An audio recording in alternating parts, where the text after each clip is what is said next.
ঝালকাঠির শেখেরহাট পুলিশ ফাঁড়ির ভবনটি পুরাতন হওয়ায় ছাদের পরস্তরা খসে পড়েছে। এতে ঝুঁকিতে পড়েছে পুলিশি কার্যক্রম।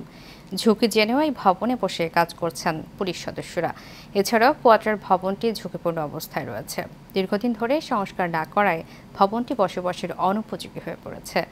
ঢাকা পুলিশ হেডকোয়ার্টারে খুব শীঘ্রই চিঠি পাঠানো হবে, সেখান থেকে পাশ হয়ে আসলে সংস্কার করা হবে বলে জানালেন গণপূর্ত অফিসের এই কর্মকর্তা।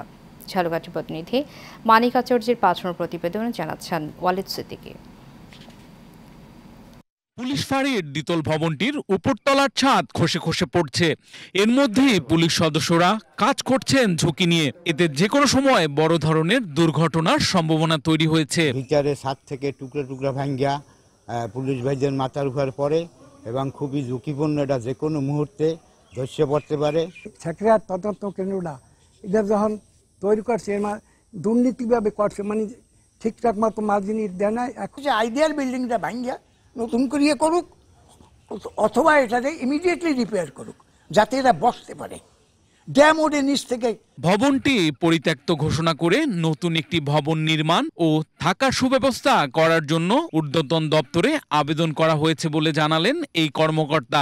ব্যারাকের পরিস্থিতি ভালো না, ব্যারাকের সামিনা টানানো, কিচেনের সামিনা টানানো, উপরে ময়লাগুলো পড়ে, যাতে রান্না বান্না করতে সমস্যা, ডাইনিংয়ে খাওয়া দাওয়ার সমস্যা।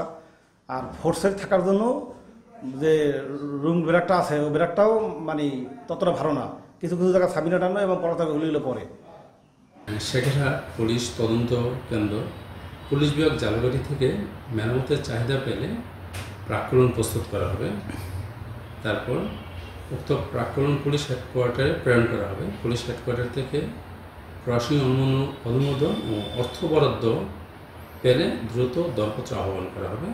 3 উপজেলার সীমান্তবর্তী শেখেরটেক ইউনিয়নে 25,000 লোকের বসবাস।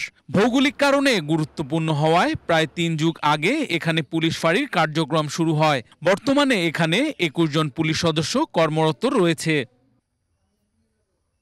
Walid Siddiqui, Asian television.